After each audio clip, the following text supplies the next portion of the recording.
44ஆம் பாடல். சாடும் தனிவேல் முருகன்.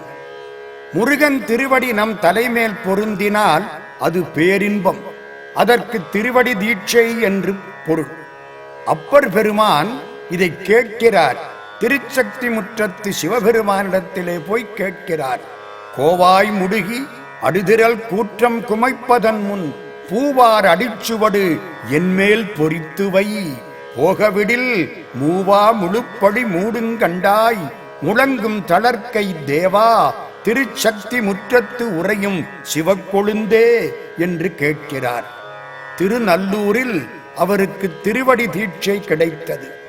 சிவபெருமான் திருவடியை அவர் தலைமேல் வைத்து ஆசீர்வதித்தான். இந்த திருவடி தீட்சை கிடைத்தால் அவர்களிடம் யமன் வரமாட்டான்.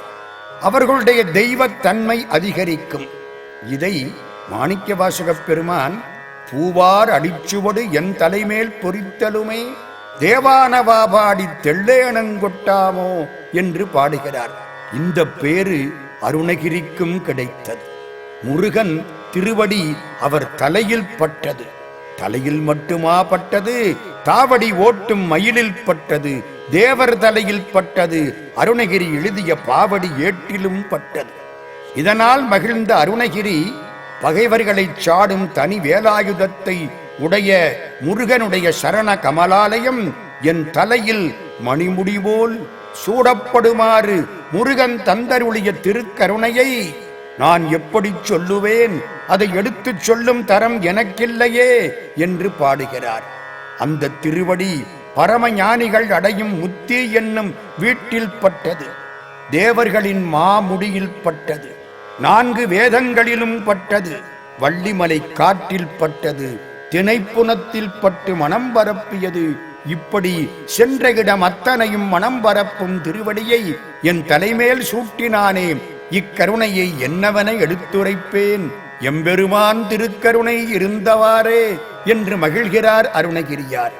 இந்த திருவடிகள் ஆனந்த வெள்ளத்து அழுந்துவித்த திருவடிகள். தேனுந்து முக்கனிகள் சேர்ந்து இனிக்கும் திருவடிகள். அருள் ஞானம் இரண்டுக்கும் அடையாளத் திருவடிகள். இந்த திருவடி சூட்டியதால் நான் அடைந்த இன்ப நிலையை எப்படி சொல்வேன் என்கிறார் அருணகிரியார். இது சொல்ல முடியா சுகம், சொல்லி முடியா சுகம்.